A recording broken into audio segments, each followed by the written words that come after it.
मैं अवधि लोकगीत सास बहू के जोड़े में एक बहुत प्यारा सा शिव जी के विवाह का गारी गीत सुनाने जा रही हूँ। आप लोग सुनिएगा और वीडियो को फुल वॉच करिएगा, क्योंकि शिवरात्रि का महापर्व आने वाला है। और शिव जी का गाना सुनिएगा, गाइएगा और हमारे चैनल को सपोर्ट कीजिए, लाइक कमेंट शेयर कीजिए। शिव ब्याह आए, शिव ब्याह आए, राजा हिमाचल के द्वारे जी। शिव ब्याह आए, शिव ब्याह आए, राजा हिमाचल के द्वारे जी। सिराय जगर मऊरा, सिराय जगर मऊरा, गाले सपिनिया कहार जी।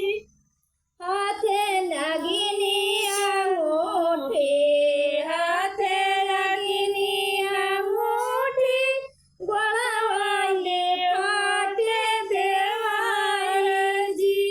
हाथे नगिनी अंगूठी, हाथे नगिनी अंगूठी, गोड़वाई फाटे देवार जी। सखिया दिया खाना आई, सखिया दिया खाना आई, गौरा के भाग फूटी जी फूटी। सखिया दिया खाना आई, सखिया दिया खाना आई, गौरा के भाग फूटी जी।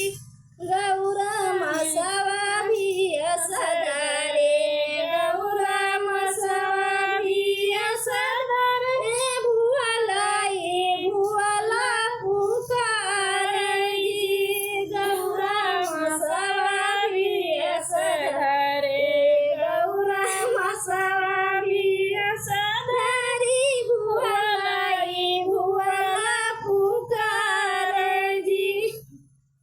भुअला भेसवा बदली लियो, भुअला भेसवा बदली लियो, पिताजी के होइया अपमान जी।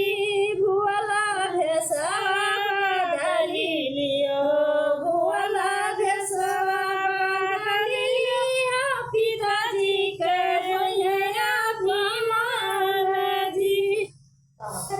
सिरा सुआने के महुरा, सिरा सुआने के महुरा, गले गाजा मोतिया के हार जी।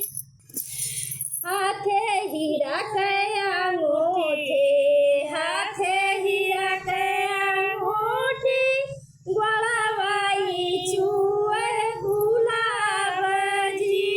सखिया दिया